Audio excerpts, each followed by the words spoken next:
Princess mobile হাতে দেখলেই বোঝা যায় যে হয়তো মাম্মা ভিডিও করছে।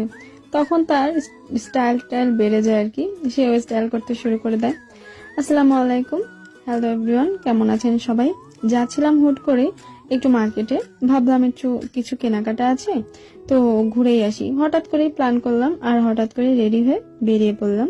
আর আজকের আবহাওয়াটা কিন্তু আমার কাছে ভীষণ ভালো লাগছে। আবহাওয়াটা এত সুন্দর, যেমন আবহাওয়া তেমন হচ্ছে আকাশ। যাই হোক, আমি আমার সেলাই মেশিনের কিছু জিনিসপত্র কিনেছিলাম, সেখান থেকে একটা সুপার শপে এসেছি। এখান থেকে কিছু খাবার টাবার কিনবো।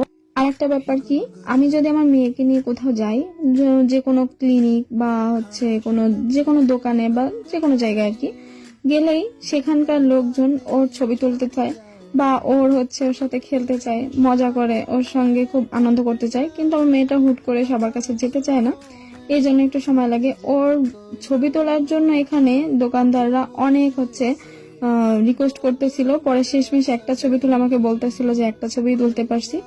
তারপর তারা আমাদেরকে চা অফার করলো, যে চা দিল আর কি। দেখেন কত ছোট্ট একটা কিউট কাপে চা দিয়েছে। আমরা প্রায় এখানে আসি নাজিফার খাবার টাবার কেনার জন্য, তো ওনারা আমাদের চিনে, যার কারণে আমাদেরকে চাটা খাওয়ালো। আর তারপর আমি চলে গিয়েছিলাম একটু মোংলাই কিনতে পাশের সাইডে দোকানে। এখানে মোংলাইটা খুব ভালো লাগে। আমি রাস্তার অপর সাইড থেকে মোংলাই কিনছিলাম, অন্য সাইড থেকে আমার মেয়েকে দেখা যাচ্ছিল। এরপর সে বায়না ধরেছে এই ইমোজি ক্যান্ডি দুটো নেবে।